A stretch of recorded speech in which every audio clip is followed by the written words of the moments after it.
कर्नाटक चुनाव रिजल्ट और supreme court का फैसला, जाने क्यों टेंशन में महाराष्ट्र बीजेपी और गदगद है एमवीए।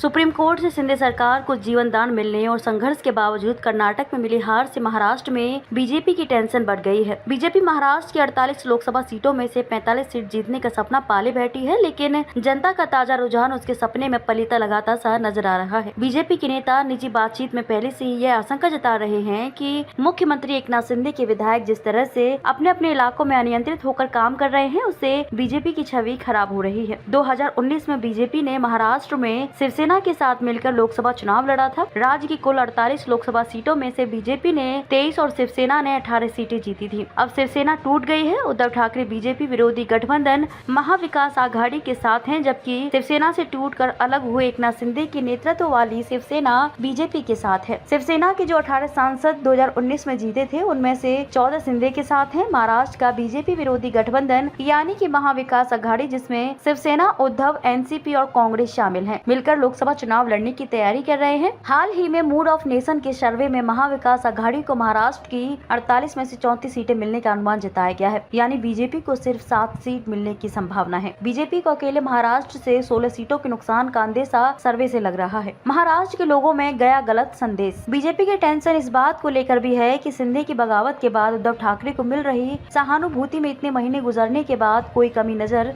नहीं आ रही है। सुप्रीम कोर्ट ने अपने फैसले में उद्धव सरकार गिरने के दौरान राज्यपाल और विधानसभा अध्यक्ष के व्हिप की नियुक्ति के मामले में बरती गई प्रतिक्रिया को गैर कानूनी ठहराए जाने के बाद महाराष्ट्र के जनमानस में यह धारणा और पुख्ता हुई है कि शिंदे को आगे कर बीजेपी ने एक चुनी हुई सरकार को गलत तरीके से अपदस्थ करने का काम किया है। इसके बाद उद्धव के प्रति राज्य में सहानुभूति की एक नई लहर बनती नजर आ रही है। एमवीए का बढ़ता साथ। बीजेपी के खिलाफ एमवीए को राज्य में अन्य पार्टियों का साथ और समर्थन का बढ़ना भी बीजेपी के लिए चिंता का विषय है। वंचित बहुजन आघाड़ी का उद्धव ठाकरे के साथ चुनावी गठबंधन हो चुका है। शरद पवार उसे एमवीए का हिस्सा बनाना चाहते हैं। इसके लिए उनकी वंचित बहुजन आघाड़ी के नेता प्रकाश आंबेडकर से चर्चा मुलाकात भी हो चुकी है। एमआईएम के सांसद इम्तियाज जलील भी एमवीए के साथ आने का संकेत दे चुके हैं।